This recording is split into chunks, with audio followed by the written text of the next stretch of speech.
नमस्कार, मैं मोहम्मद आसिफ और आप देख रहे हैं एसपीएन9 न्यूज। एसपीएन9 न्यूज में आज हम लोग यही समझने की कोशिश करेंगे पहले चरण के मतदान और दूसरे चरण के मतदान के बाद तीसरे चरण में देश की यूपी की राजधानी लखनऊ आ रही है। वहां भी चुनाव होने वाले हैं, मतदान होने वाले हैं। तो सवाल यही है कि आखिर लखनऊ का नवाब कौन होगा? क्या तीसरे चरण के मतदान से ये तस्वीरें, ये सवालों का जवाब मिल जाएगा कि लखनऊ का नवाब कौन होगा? सवाल ये भी कि क्या आखिर तीसरे चरण का जो सबसे बड़ा मुद्दा होगा वो आखिर कौन होगा? और क्या वाकई में कांग्रेस वापसी कर रही है? अगर कर रही है तो 16 जिलों के 59 सीटों में कितनी सीटों पे कर रही है? इन्हीं चीजों पे आज खुलकर बातचीत करेंगे। मेरे साथ मेघा मौजूद है। मेघा, बहुत बहुत स्वागत है आपका। सबसे पहला सवाल यही है मेघा कि हम सब ने देखा पहले चरण में जबरदस्त वोटिंग हुई, सेकेंड चरण में भी जबरदस्त वोटिंग हुई, तीसरे चरण को लेकर तमाम पार्टियां जबरदस्त तरीके से तैयारियां कर रही हैं। क्या लगता है आपको किस किस के बीच मुकाबला होगा? क्या वो बीजेपी वर्सेस गठबंधन मतलब समाजवादी पार्टी और आरएलडी का होगा, या फिर बीजेपी का मुकाबला प्रियंका से ही होगा यानी कांग्रेस से, या फिर कोई अदरवाइज पार्टी होगी? आपके हिसाब से क्या लगता है? मेरे हिसाब से लगता है कि लखनऊ में कांग्रेस का ज्यादा दबदबा रहेगा, क्योंकि कांग्रेस की जो प्रवक्ता है और जो मुख्य चेहरा है प्रियंका गांधी जी, वो बड़े जोरों शोरों से वहां पे प्रचार कर रही हैं और अपने मैनिफेस्टो को बहुत दमदार तरीके से लोगों के सामने भी रखा है। तो मुझे लगता है कि बीजेपी की टक्कर यहाँ सीधा कांग्रेस से कह ले, यूं कह ले कि प्रियंका गांधी से होने वाली है। और मुझे लगता है कि प्रियंका गांधी इस रेस में आगे है। इस रेस में प्रियंका गांधी आगे है। लेकिन जब प्रियंका गांधी का आप जिक्र कर रही हैं मेघा, तो मैं आपसे ये भी जानूंगा, क्योंकि बतौर आप खुद ही एक लड़की हैं, उनका एक नारा था, लड़की हूँ लड़ सकती हूँ। मैं चाहता हूँ कि आप दर्शकों को बताइए, और आप जैसे जो लड़की इस प्रोग्राम को देख रही है वो भी समझिए, लड़की हूँ लड़ सकती हूँ ये कितना बड़ा फर्क डालेगा, ये कितना जरूरी है खास करके आज के लड़कियों के लिए? जी, ये बहुत ज़रूरी है। और ये इनका जो लड़की हूँ लड़ सकती हूँ, इनका जो ये स्लोगन है बहुत ही दमदार स्लोगन है।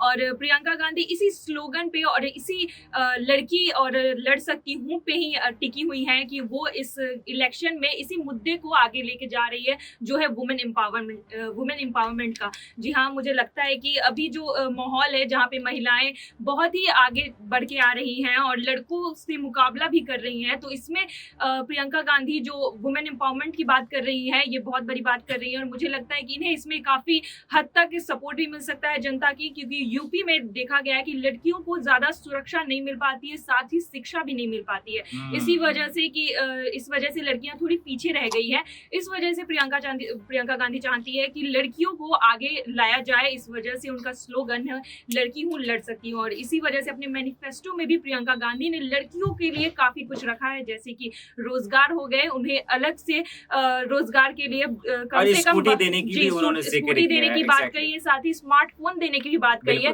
तो इस मैनिफेस्टो में प्रियंका गांधी ने लड़कियों के लिए काफी कुछ रखा है। तो मुझे लगता है कि ये बहुत बड़ी बात है और ये प्रियंका गांधी लड़की हूँ लड़ सकती हूँ, इसका फायदा भी मिल सकता है। इसका फायदा बहुत मिल सकता है। लेकिन शानदार ऑफर तो है मेघा, लेकिन अगर विपक्ष की बात करें तो उनके भी मैनिफेस्टो में एक से बढ़कर एक जो है वादे किए गए हैं। लेकिन मैं बात करना चाहूंगा जो मौजूदा सरकार है भारतीय जनता पार्टी, योगी सरकार, कहा जाता है कि बहुत शानदार उन्होंने काम किया है। ये भी उनके बुकलेट उन्होंने जारी किया, रिपोर्ट कार्ड जारी किया। उन्होंने ये भी कहा कि उनकी सोच ईमानदार है, काम दमदार है, उनके जो है नेक इरादे हैं, काम अनेक है। ये तमाम चीजें हैं। लेकिन आप कानून व्यवस्था को लेकर कुछ बता रही थी, इसी वजह से प्रियंका गांधी ने महिलाओं पे हो रहे अत्याचारों का जिक्र किया, लड़की हूं लड़ सकती हूं का जिक्र किया।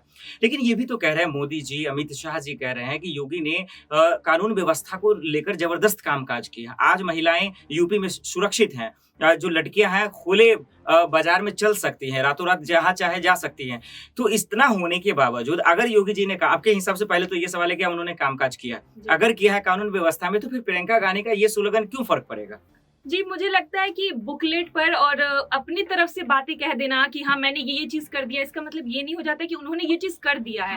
ये जनता पे डिपेंड करता है कि ये चीज उन्हें हुई है कि नहीं, ये जनता आपको बेहतर बता सकती है। आप किसी पार्टी को बोलोगे तो वो कभी नहीं कहेंगे कि हाँ मैंने ये चीज नहीं किया है, वो यही बोलेंगे कि हाँ मैंने ये सारी चीज कर दी है, और वो ये शो करेंगे। लेकिन ग्राउंड की क्या असलियत है, फील्ड पे आप जाओ और वहां पे क्या सही में लड़कियां सुरक्षित महसूस कर रही है या नहीं कर रही है, ये एक मुद्दे की बात है। और मुझे लगता है अगर ऐसा सही होता, अगर लड़कियां सही में सुरक्षित महसूस कर रही होती तो दूसरी पार्टियां इस मुद्दे को कभी नहीं उठाती, अगर ऐसा सब कुछ ठीक होता यूपी में। यानी आप मौका दे रहे हैं, इसी वजह से प्रियंका गांधी ऐसा करिए। लेकिन मेघा, आपकी बातों को सुनकर ये भी समझ में आ रहा है, इसका मतलब कि कागजों पे सिर्फ काम हुआ, जमीन पे नहीं हुआ, यही कहना चाह रही हैं आप? एग्जैक्टली। लेकिन अगर मेघा आप थोड़ा सा आगे बढ़े और बातचीत करने की कोशिश करें, और जब इतना बारीकी से आप समझा ही रहे हैं, तो ये भी बता दीजिए कि तीसरे चरण में जो सबसे बड़ा मुद्दा होगा वो क्या होने वाला है? किस मुद्दे पर लोग वोट करेंगे? किस मुद्दे को लेकर घर से बाहर जाएंगे और वोट करेंगे?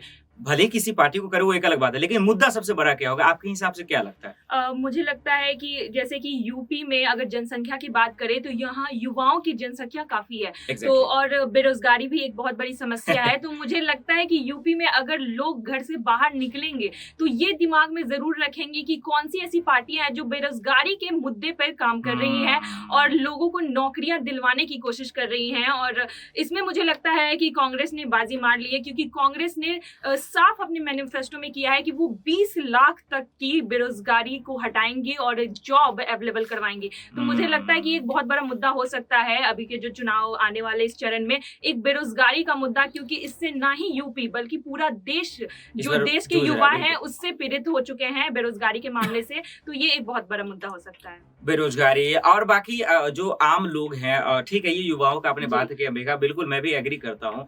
लेकिन दूसरा, क्या महंगाई ऐसे मुद्दे जो फर्क डालेगा? कोरोना काल में जो हम सब ने तस्वीरें देखी, क्या उसका फर्क पड़ेगा? क्या आपको लगता है एलपीजी को लेकर जिस तरह से बात की गई, 400 था पहले, अब 900 के आसपास मिलता है, क्या इसका कोई फर्क पड़ेगा? कानून व्यवस्था का कोई फर्क लोगों के अंदर? सबसे बड़ी बात, किसानों का एक मुद्दा जो रहा है, लखीमपुर कल जमानत मिली, क्या उसका कोई फर्क देखने को मिलेगा? इसका बहुत बड़ा फर्क पड़ सकता है और मुझे लगता है इसका नेगेटिव इम्पैक्ट बीजेपी को ही पड़ेगा।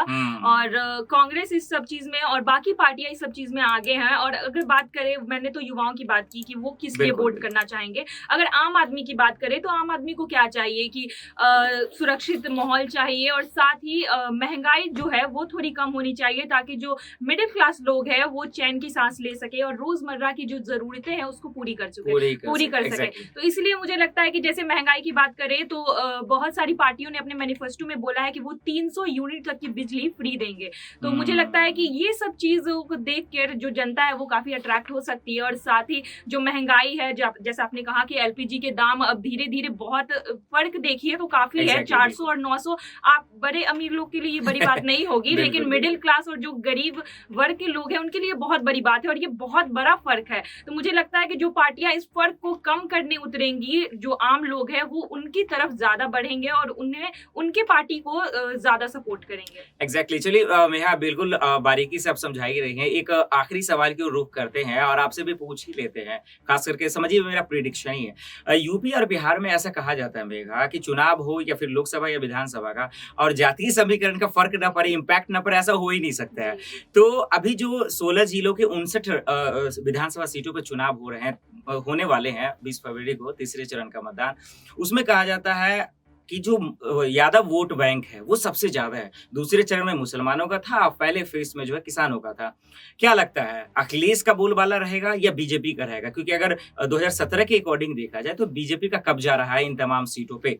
क्या उसको बदलने वाला है? क्या तस्वीरें अलग होने वाली है? क्या इस बार जो कांटे की टक्कर कहा जा रहा है, तो क्या अखिलेश यादव वाकई में जो है उसको फतेह करने में कामयाब हो पाएंगे? क्या लगता है आपको? जी, हाल ही में जो भी इंसिडेंट्स हुए हैं उसे देख के अब लगता है कि पहले बीजेपी का जो भी था बोलबाला था, जो पहले बीजेपी जिस दम पे अपनी सरकार बना पाई थी, अब वो धीरे धीरे वो दिख नहीं रहा है। क्योंकि जो अभी किसान का मामला देख लीजिए, वो बीजेपी के जो वरिष्ठ नेता है वो अब रिहा हो चुके हैं। इसकी वजह से भी काफी जनता गुस्से में है और इस वजह से दूसरी पार्टियों को काफी फायदा भी मिल रहा है और यूं कह ले तो इनका फायदा उठाया भी जा रहा है। लेकिन यहाँ मुद्दा ये है कि आम जनता क्या सोचती है, आम जनता किसके हक में है। तो मुझे लगता है कि मैं भी एक आम आदमी और अपने पर्सपेक्टिव के अकॉर्डिंग बोल रही हूँ कि मुझे लगता है कि इस बार बीजी का जो दमखम है बीजेपी का वो थोड़ा कम रहेगा और अखिलेश के जीतने के ज्यादा चांसेस मुझे नजर आ रहे हैं। ज्यादा चांसेस रहेंगे, यानी तीसरे चरण का भी जो मतदान है उसमें भी कांटे की टक्कर है। इतना कहना आसान नहीं है कि एक तरफा मैच होने वाला है। लेकिन मेघा की तमाम बातों को अगर सुना जाए तो मुझे तो यही समझ में आया इस शो में, और वो ये कि ये भोली जनता, ये जो आम जनता है, यूं ही सरकार से नहीं रूठ जाती है। अक्सर बेरोजगारी और महंगाई से गरीबों की कमर टूट जाती है। बहुत बहुत शुक्रिया मेघा हमें इन तमाम सवालों का जवाब देने के लिए। और देखते हैं कि आखिर तीसरे चरण में किसकी जीत और किसकी हार होती है। फिलहाल के लिए इतना ही, बाकी खबरों के लिए देखते रहे एसपीएन न्यूज।